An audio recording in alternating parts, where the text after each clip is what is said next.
सभी छात्रों को मेरा सादर प्रणाम। मैं आपका हिंदी का अध्यापक। आज हम 8वीं कक्षा की हिंदी की जो पहली कविता है, जिसका नाम हे मातृभूमि, इस कविता का भावार्थ देखेंगे। इस कविता के कवि का नाम है रामप्रसाद बिस्मिल। इस कविता का ये कवि है, इन कविता के कवियों का थोड़ा सा अल्प सा परिचय हम देखेंगे। पहले उनका जन्म 1897 शाहजहांपुर उत्तर प्रदेश में हुआ और उनका मृत्यु 1927 गोरखपुर उत्तर प्रदेश में ही हुआ। वो एक महान ज्येष्ठ स्वातंत्र्य सेनानी थे, कवि थे, अनुवादक थे, बहुभाषाविद, साहित्यकार भी थे। अपने देश की आज़ादी के लिए अपने प्राणों की आहुति दे दी। सरफरोशी की तमन्ना अब प्रसिद्ध रचना है। बिस्मिल उपनाम के अतिरिक्त आप राम और अज्ञात के नाम से भी लेख और कविता लिखते हैं। उनकी प्रमुख कृतियाँ हैं मन की लहर, आत्मकथा आदि। इस मातृभूमि कविता में से कवि हमें क्या बताना चाहते हैं, कवि कौन सा विचार हमने सामने रखना चाहते हैं। प्रस्तुत कविता में कवि ने क्रांतिकारी एवं स्वतंत्र सेनानी कवि रामप्रसाद बिस्मिल जी ने जो हमारी मातृभूमि है, उस मातृभूमि के प्रति अपने प्रेम एवं भक्ति भाव को व्यक्त किया गया। यहाँ अपने मातृभूमि की सेवा करने और देश हित में निछावर हो जाने की लालसा व्यक्त की। जब कभी हमारी मातृभूमि की सेवा करने का मौका मिलेगा तो उस मौके को हमें हाथ से कभी भी नहीं जाने देना चाहिए और हमारे उस मातृभूमि के लिए, हमारे देश हित के लिए हमें निछावर हो जाने की इच्छा मन में रखनी चाहिए।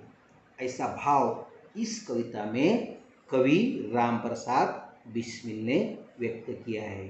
तो हम कविता का एक एक चरण का भावार्थ देखेंगे। पहले मैं आपको कविता गाकर अथवा पढ़कर बताऊंगा। देखिए कविता।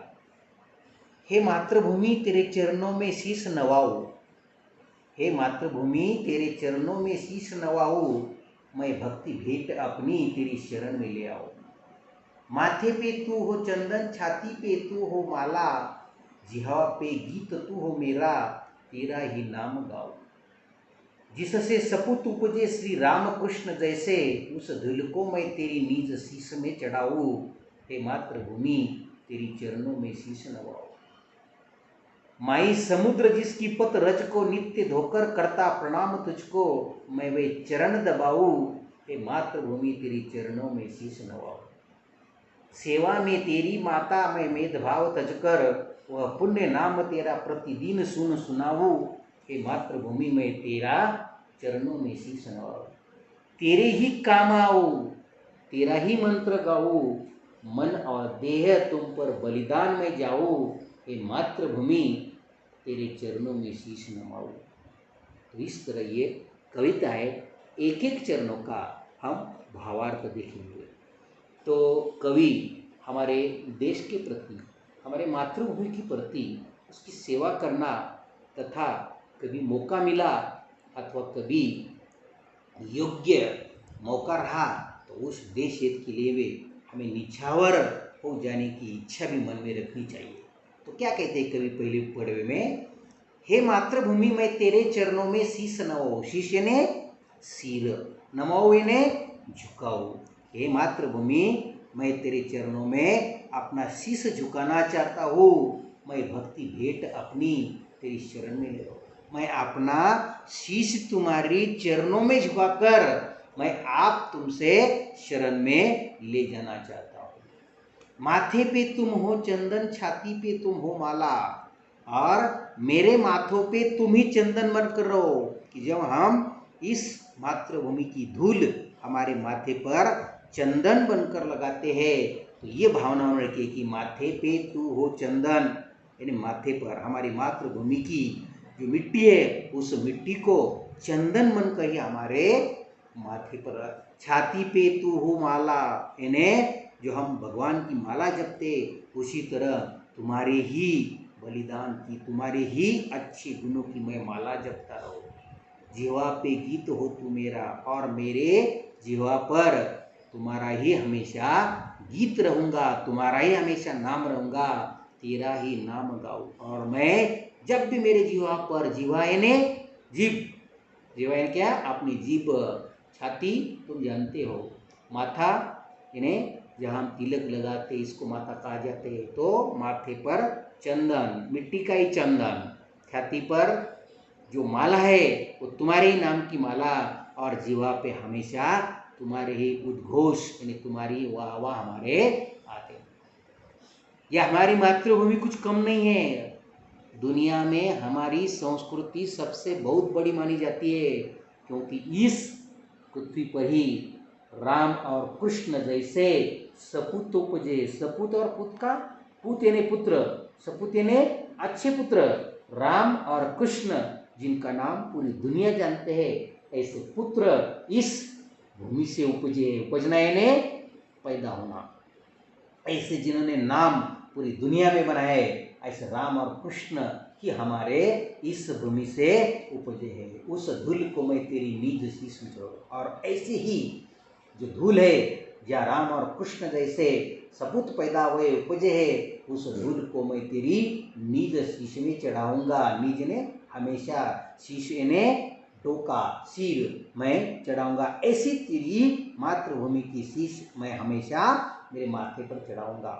माई, माई किसको कहा जाए, हमारा इस दुनिया में जितने भी देश है, किसी भी देश को माता नहीं कहा जाता है, खाली हमारे ही देश को माता कहा जाता है। देखिए ये बात बहुत बड़ी है कि हमारे ही देश को माता कहा जाता है, भारत माता। देखिए जापान माता नहीं कहा जाता था, अमेरिका माता नहीं कहा जाता, ऑस्ट्रेलिया माता नहीं कहा जाता, खाली भारत देश को ही माता कहा जाता है। इस दुनिया में जितने भी देश है, इस सब देश में से खाली भारत देश को ही माता कहा जाता है। इसलिए क्या कहा है, माई समुद्र जिसकी पद रज को नित्य धोकर। हमारे देश का नक्शा देखिए बच्चों कैसा है, हमारे देश का नक्शा देखिए, ऊपर क्या है, ऊपर कौन सी दिशा है, उत्तर दिशा है, और उत्तर दिशा में क्या है हमारा, हिमालय जैसा बहुत बड़ा पर्वत है, और नीचे जाइए यानी हमारे सर के ऊपर हिमालय जैसा बहुत बड़ा पर्वत है, और नीचे क्या है, तीनों तरफ से पानी है, यानी हमारे समुद्र है तीनों तरफ से।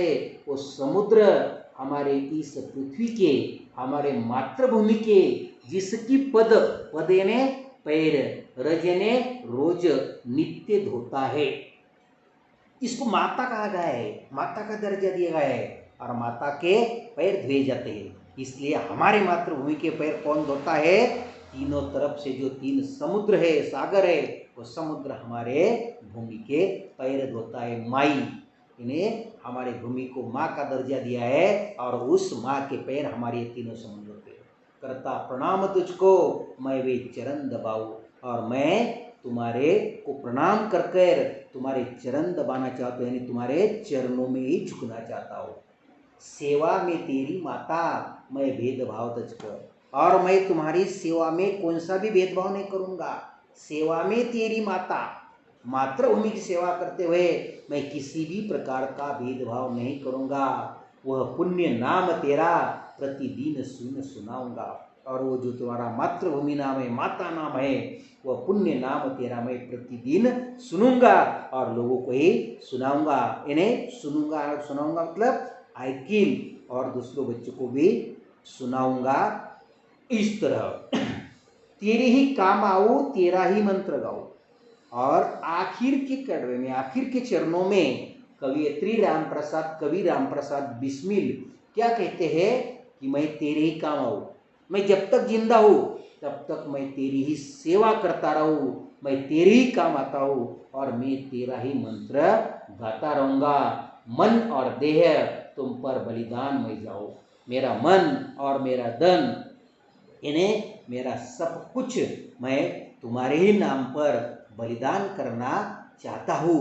तो इस तरह इस कविता में कवि रामप्रसाद बिस्मिल ने हमारी जो मातृभूमि है, जिसे हम भारत माता कहते हैं, इस भारत माता के प्रति हमें क्या होना चाहिए? निछावर होना। निछावर होना यानी बलिदान देना।